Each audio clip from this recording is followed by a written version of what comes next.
Ladies and gentlemen, this is Ballet Rain.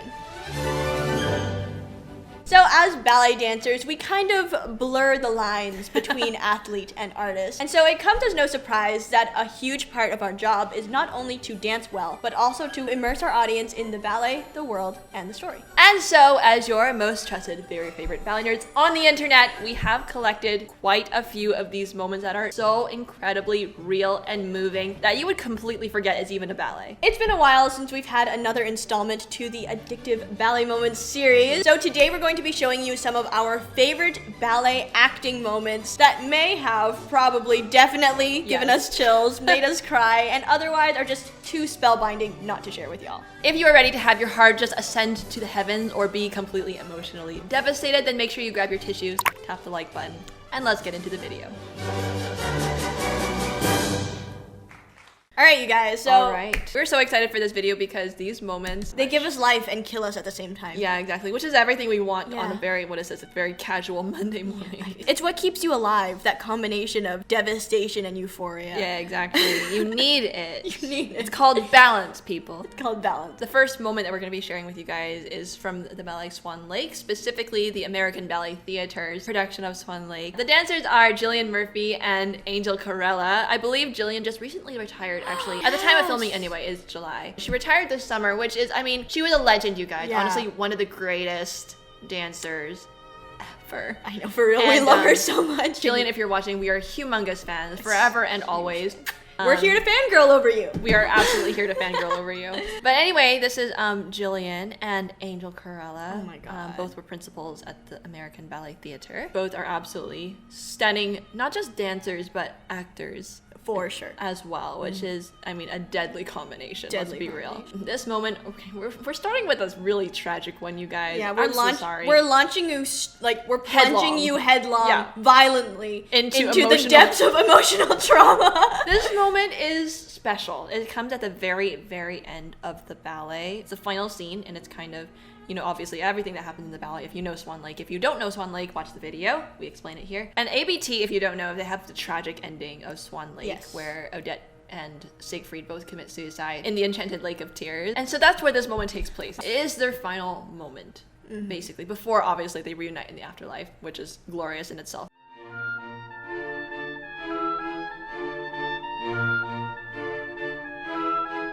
And Rothbart looks really scary in their production. Yeah, he's absolutely amazing. Yeah. Ugh, the music, you guys.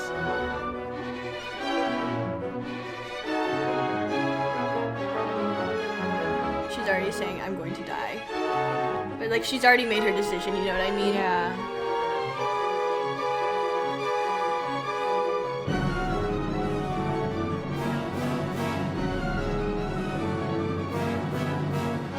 You can see it in his eyes, you guys. Oh my goodness.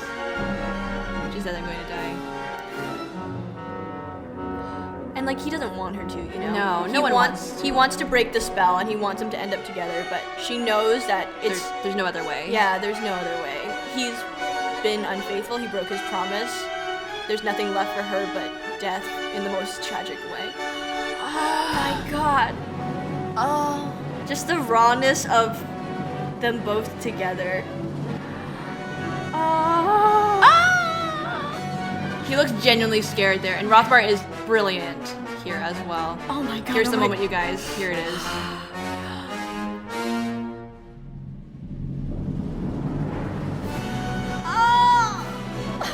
Oh my god. You guys, the subtle details. That one moment, especially that sorry. It's that pause in the music and you're just waiting in bated breath. That pause, that purposeful pause. Oh my gosh. Right at the cusp of the edge of the cliff. And she's like reaching him and the smallest shake of his head, like, please just reconsider. Please. Yeah, like, don't do it. Like, he's hoping that his desperation will be enough to turn her back to him. And it's not. But it's not. And the way that he just collapses when he knows it's too late. My heart is like broken. It's actually devastating. This one moment, let's watch it again.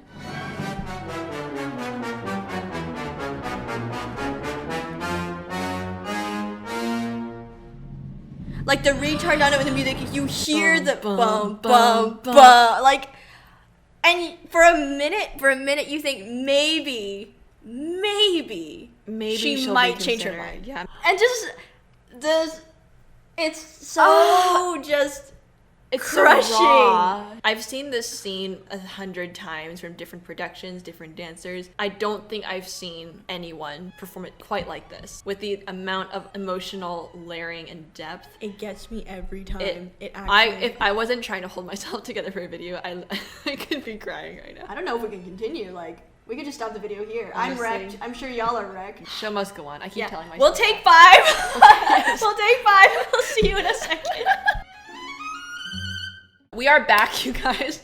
We have recovered a little, only to throw ourselves into another tragic, we emotionally have devastating moment. We have patched our hearts back together, only to have it brutally ripped apart again. But that's okay. It's part of the job. We're staying with a swan theme, yes. Except it's not going to be swan-like this time. This is the Dying Swan, yes. Featuring Natalia Osipova, one of the greatest ballerinas of our time, you guys. Again, one of the final scenes of this short solo. We have commentated once before on the Dying Swan, which you can find above and below. Obviously, the Dying Swan, as we said in that video, kind of changes depending on the ballerina, depending on the version. It is one of the most highly adapted pieces of repertoire. Every ballerina is encouraged to kind of make it their own. The soul of the piece sort of lives on through that. Exactly. We chose Natalia to show in this video because her interpretation of the Dying Swan is definitely one of the most similar ones to the original Pavlova version, that we talked about in the other video. She brings a very unique rawness to this variation. She doesn't try to sugarcoat it. No. It's the Dying Swan. She shows it in its not stark, but its openness. So anyway, this is at the very, very, very end of the solo. We could watch the whole thing. We could watch the whole thing. Maybe we should. Maybe we should. Let us know. Let us know.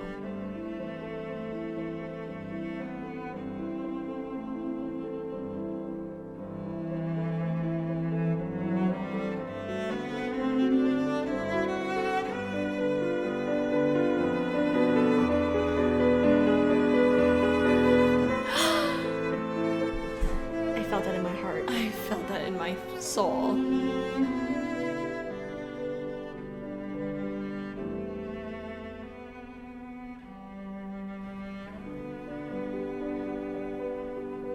And it's like the tremor that you feel. It's so realistic and so vulnerable.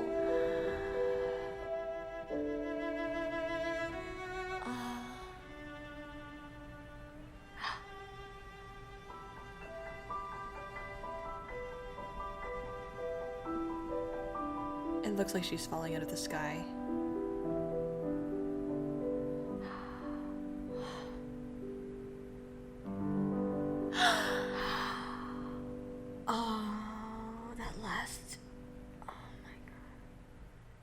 You guys, that last at the end, it's like a knife through the heart.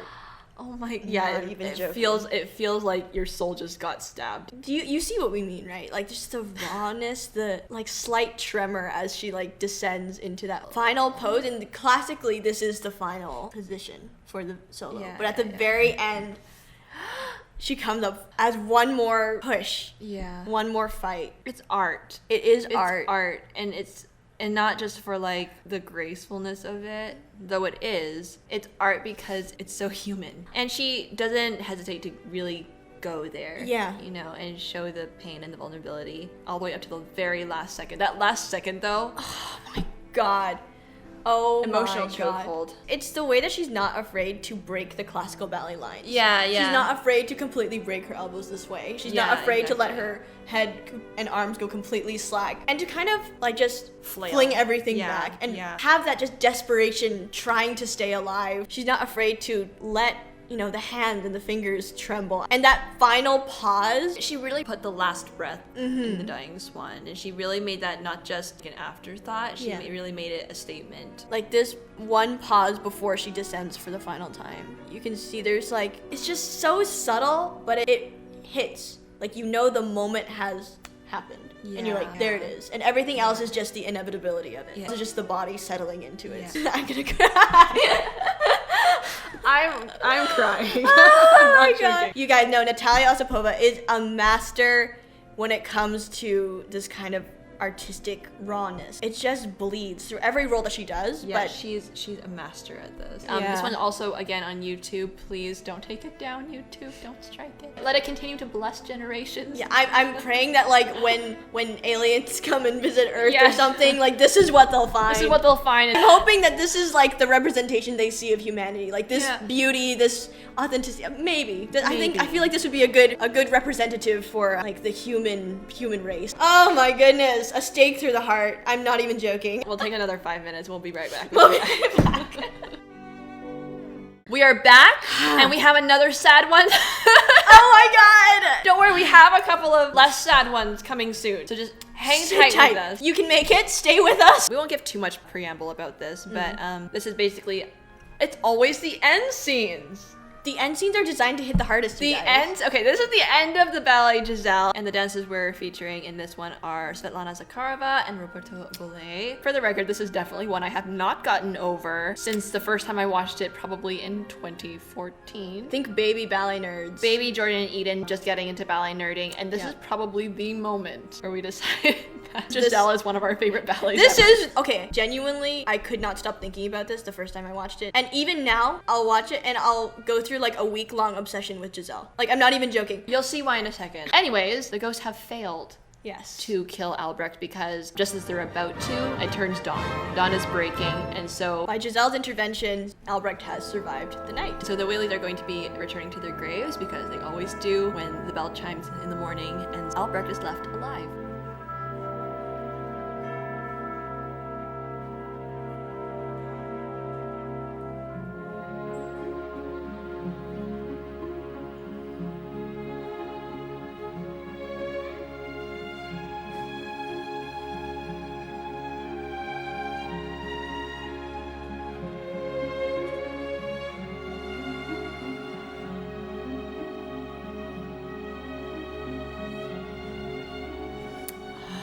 She shows so much love and tenderness, even though, you know, if you know Giselle, you know everything that he put her through. He betrayed her, broke her heart. That's why she's dead.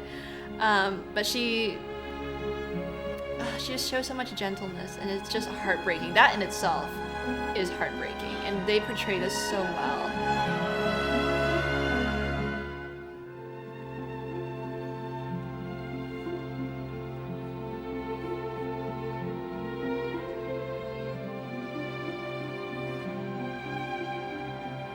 She's like, look, it's dawn. You survived, you made it. Yeah, you made it.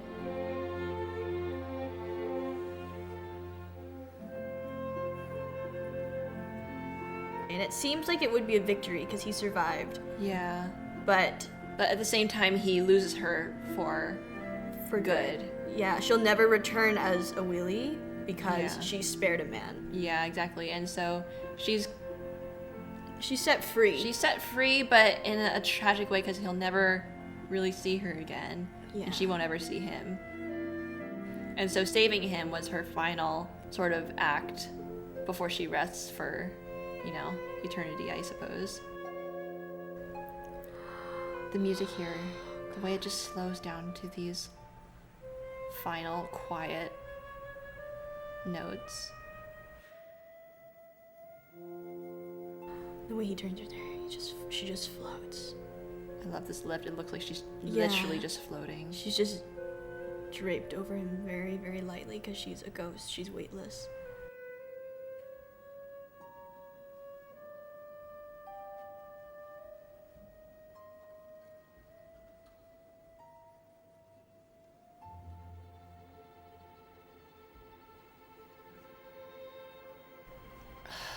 You guys, this is the moment here. And because she's a ghost, she knows he might, you know, deny himself or like think maybe he didn't actually see her. And so what Giselle does last before she sinks into her grave is gives him a physical flower or like tangible proof that she was here and she did indeed save him.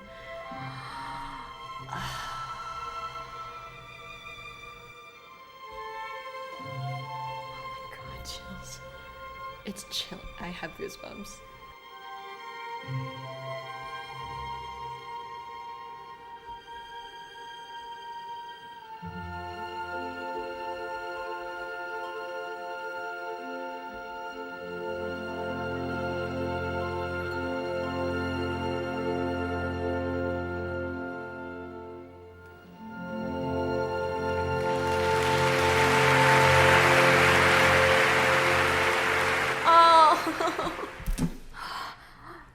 You almost can't breathe during that section. Like, you have to hold your breath just a little bit.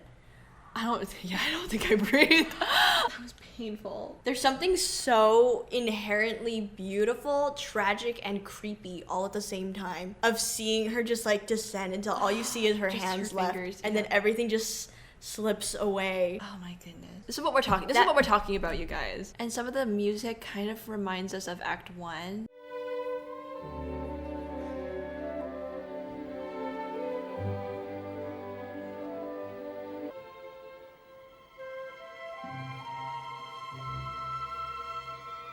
So it's almost like her voice is coming back just to say goodbye one more time. And it's the way the music is so peaceful and so sweet and so tranquil. It's almost cruel how sweet the music sounds. It's her sacrifice, I think, and it's just the unconditional love that she shows to him, and that's the last thing you hear in the music. It's the last thing you see in the ballet. And you hear her satisfaction. Yeah. Like she does not regret the choice she made. No, she never regrets loving him, even if he was engaged to someone else, even if he lied to her, even if he cheated her, even if he betrayed her. She doesn't care. She doesn't regret it at all. Yeah. And it's like you hear her satisfaction, but you're left feeling the pain. Injustice in the best way, you know? Like, it wasn't justice that she forgave him. But yet she was so happy and so satisfied. Just to offer him that love and that protection and closure. Oh, sends chills through your spine. Your whole system. My goodness. Yeah, no. I could wax poetic about this for such a long time. I know, me too. You could pick this apart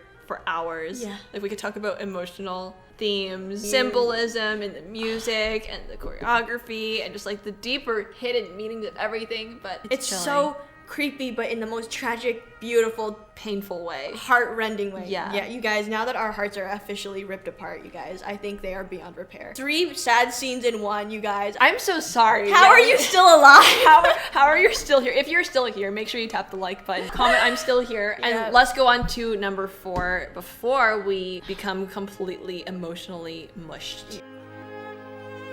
All right, you guys, now that our emotions are in puddles, let us continue to moment number 4, which is, I think it's still tragic, but it is also on an upward trend. So this is emotional and touching, but in a very bittersweet, but was bitter, now going sweet sort of way. You know what I'm saying? Yeah. The moment of reckoning, but positive. Yes, positive. To help us get up a little bit, because we can't let you go like this. You're going to be crying into the rest of your day. No, we need to leave you on a high note. Exactly. We have to leave you on a high note. This moment is from The Two Pigeons, featuring Vadim Montegirov and Lauren Cuthbertson. In my opinion, the most elite pairing for this ballet. The casting could not have been better for this show. Could not have been better. You guys, I'm so sorry to say this is, again, an end scene. Okay, genuinely though, all of these are end scenes. You're right, these are all end scenes. So maybe we should change the title to like top 5 end scenes of ballet. Maybe I didn't notice that. When we were scripting for this video, I was just listing off the top of my head, what are some of the moments that made me cry? I didn't even stop to think that these are all end scenes, but they are. Top 5 endings in ballet. That's the new title, you guys. That's the new title. Basically what happened, the young man and the young girl are like a couple, and he gets captivated by the travelers, and there's this one girl who's just fascinating and mysterious and alluring and all of those things, so he forgets the young girl, kind of leaves her behind, and goes off with the travelers to see if he can pursue that kind of life instead. Obviously, he can't keep up. He gets rejected over there. They beat him up. They send him home. And then this is the moment he's finally coming back to her after he's betrayed her, after he's left her, after he's hurt her. And the young girl throughout the entire scene has been just so incredibly devoted to him, no matter how annoyed he was at her at the beginning of the ballet, how he ran off with this other girl. She's still waiting for him. She is still watching the window for his return because she's, I don't know, she just has so much faith in him, I guess. Or maybe part of her just doesn't want to believe he's really going. Whatever the case may be, this is the moment he actually does come home, and I think maybe he thinks that she's moved on or that she won't take him back, but he is coming home, and he does bring her back like a little peace offering, a pigeon, obviously the 2 pigeons, very symbolic, but she's been obsessed with pigeons from the beginning of the ballet, so he brings one home to her because it's like symbolic. Pigeons always come home. Yeah, exactly. Kind of like that sort of feel. This is the moment. We'll watch it together. It is absolutely tragic. It is. It's so sad. Oh, this solo is really good too. Yeah, then he realized. It's almost like a prodigal son scenario, only instead of the father, it's the young girl. And he finds the pigeon, and when he finds the pigeon, I think it gives him like hope, I guess. Yeah. Like if maybe the pigeon can always come home, maybe I can always come home. Yeah. You know, I think that's kind of... He'll always find his way back to where he belongs. Exactly. That kind of...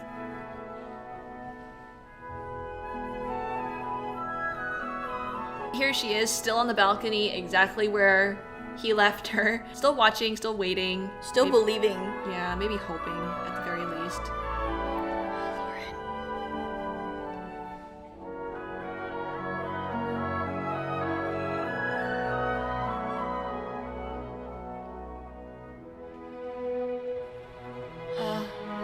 Just reaching for him, even though maybe she doesn't know he's coming back yet, but... Always watching for him. Gorgeous line, too. Gorgeous, beautiful. It's the longing. You can see it even just in the line.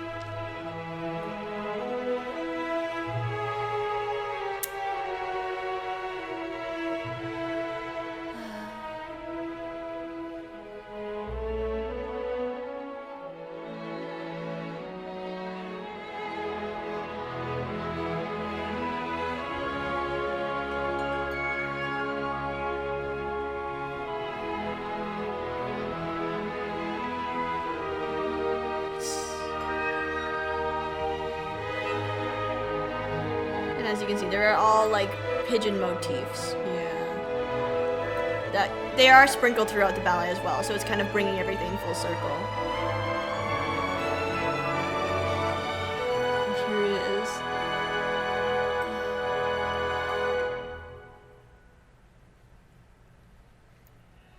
Maybe she's begun to lose hope just a little bit.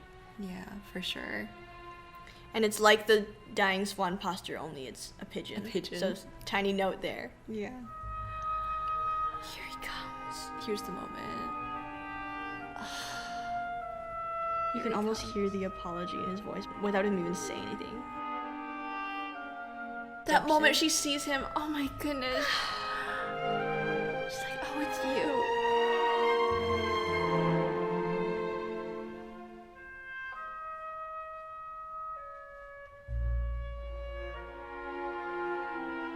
You can see in their eyes the remorse, and she's like almost disbelieving.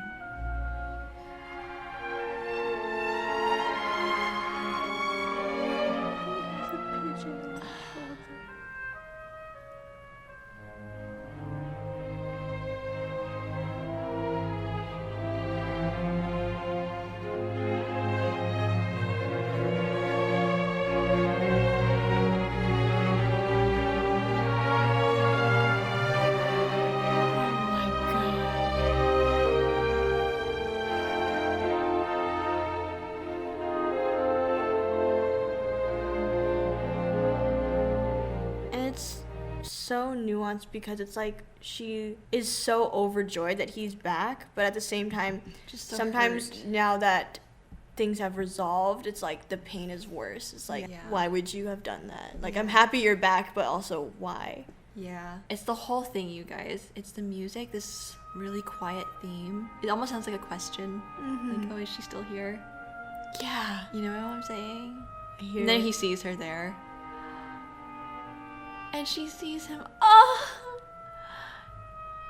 Is it really you? Oh my god. And the way she reaches for him, like, instinctively. Yeah, no, she knows. And her heart's never let go of him, so it's just so natural. But still, he's... And the way I guess he's in denial, maybe. Yeah. Like, how could she, accept him after that? And you could see the remorse and just... Oh, the slow turn as he walked downstairs. Like, he can't face her, but he can't not face her. Yeah, I know. Like, he's second-guessing it the whole time, or, like, trying to turn back, but, like, he can't. And she's just over here accepting, welcoming him back. Yeah. With her whole heart. You guys. She's not almost like, no, you didn't. Really? Did you? Yeah, she's, like, almost in disbelief. Wonder. Yeah.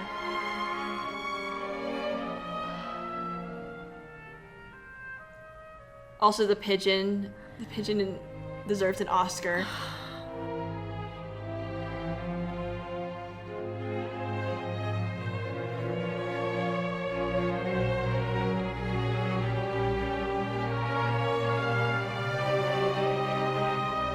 Oh, that moment of eye contact. Maybe it didn't fully settle in that he left until he came back. Yeah, almost. Like she didn't let herself believe it, maybe. But now that he's back, she can finally process it just because she feels safest with him. We're not doing the whole commentary on the pas de deux, so we're gonna stop here before we get swept away into the pas de deux. But if you guys want to see a commentary on the full 2-pigeon pas de deux, let us know. We'll see if we can. Might be copyrighted. If you want to see it, leave a comment and say some prayers for the YouTube copyright police to not find us. Yep. Anyway, that's the moment. Again, bittersweet, but going towards sweet. But at the same time, it just breaks your heart in the most beautiful way. The delivery, you guys. The delivery was so good. The slow turn down the stairs. It was everything. The instinctive reach. The longing eye contact. No, it was perfect. Like the moment she sees him, her whole countenance lights up. Yeah, you can see like the. It's really him. Oh, like Anyways, that was our 4th moment. It's everything. Astounding. It's everything. It's such a perfect reconciliation. It is perfect. It's so quiet, it's so minimal, but it feels so real and so authentic. It's so intimate, even though he's like all the way up in the rafters somewhere and she's like all the way down on the floor. The connection, the tether is just like, anyway, hopefully that tied your heart together in a little bandage. Exactly. Yeah, no, this was tears. Yeah, tears. Tears. Last one for the day. You could call this number 5 or call it the bonus one. I don't really care. This one comes from Little Garde. Again, the very final scene before the curtain drops. These are all end scenes, you guys. We literally did not notice until the last point. So I'm so sorry for that. This one's emotional not just because of the dancer, but because of how it makes us feel watching the dancer. Yep. You will feel nothing but utter joy. This particular scene at the end of the ballet reminds me of, when the movie's credits are going, and at the end of all the credits, you have one more final scene. That's what it is. This is that final scene after the credits. This particular version is the version that we grew up watching. This is featuring Leslie Collier and Michael Coleman. Both of them were absolutely phenomenal. This is the very version Eden and I grew up watching and never stopped watching since. Yeah. The moment we're going to be showing you isn't actually featuring our main protagonist, but we're going to be featuring our secondary male lead, I suppose you could say, who is Elaine, who is danced by Gary Grant.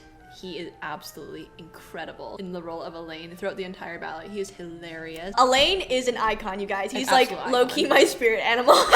And he is the one who closes out the ballet. And for context, throughout this entire ballet, Elaine has been known to have kind of a thing for his umbrella. Like emotionally attached to his umbrella. Like obviously his engagement to Lise was kind of arranged between the parents. To be honest, neither of them, well, Lise definitely wasn't because she's in love with Colas. Yes. But Elaine, even though he kind of goes along with it, he still can't seem to get his attention away from his umbrella. It's the running gag throughout the ballet. Yeah. Elaine and his red umbrella. Exactly. But anyway, you'll see how this ties in. Honestly, this entire scene is an emotional moment. It's not like emotional as in like sad, tragic. It's like emotional as in you smile and they actually sing, which is so wonderful. It's such a unique touch for a ballet. They're so joyful. Look at that! Aww. And here's that scene, you guys. Elaine comes in, breaks in through the window, of course, because why wouldn't he?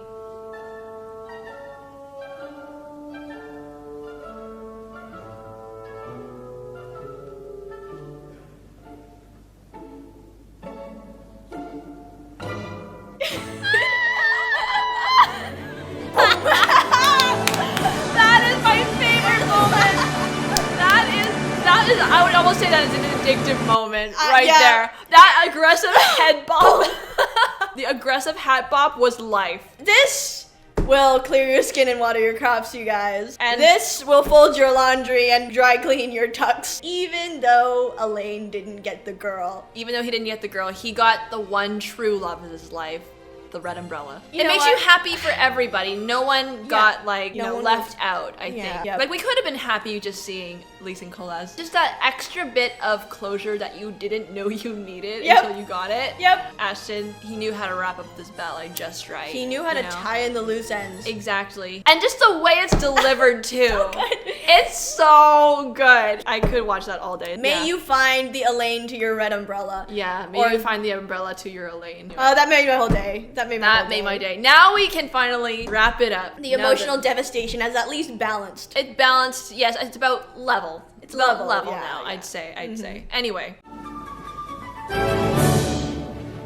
There you have it, everybody. That was 5 emotional ballet moments or very emotional end scenes of ballet as an alternate title. I'm so sorry. Alternate title, the probably most poorly scripted Ballerine video yet on this channel. Title this video for us in the comments. We'd be very curious to know. But anyway, if you would like to see more videos like this featuring more very wonderful, addictive ballet moments, we have a playlist. We go really ballet nerdy in these ones. And if you just like to scream with us and be fangirly and fun over very niche specific moments from specific ballets, then head over there. We'll catch you there. If you are still here, please like the video and subscribe if you haven't already. Huge thank you to all of the patrons here on the screen who made today's video possible. Thank you. If you also would like to fund the future of ballet nerd content and probably our therapy bill after these emotionally traumatizing ballet moments. Yeah, make sure you join us on Patreon if you're interested in supporting all of that. The link will be in the description box, or you can go to patreon.com/balletrain. We appreciate it so much, and we will see you over there again to our patrons. Bless your soul. Thank you so much. We love you.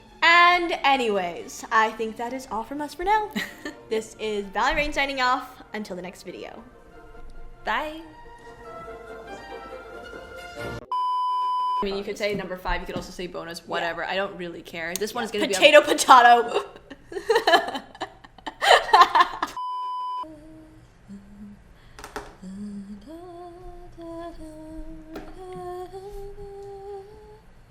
Sorry. Next moment. I was like, just enjoying the background music. Gonna be a much more upbeat one because we need to pick ourselves up off the ground, gather our little melted snowman back into some sort of a shape or semblance of one.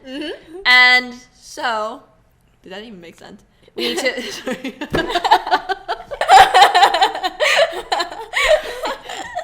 We all have an emotional snowman, okay? I'm so sorry. I'm really tired and emotionally wrecked. Don't laugh at me.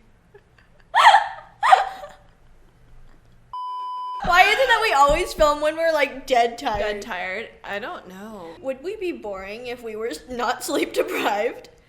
Maybe we should just keep being sleep deprived because they're getting a show. A whole circus. A whole circus.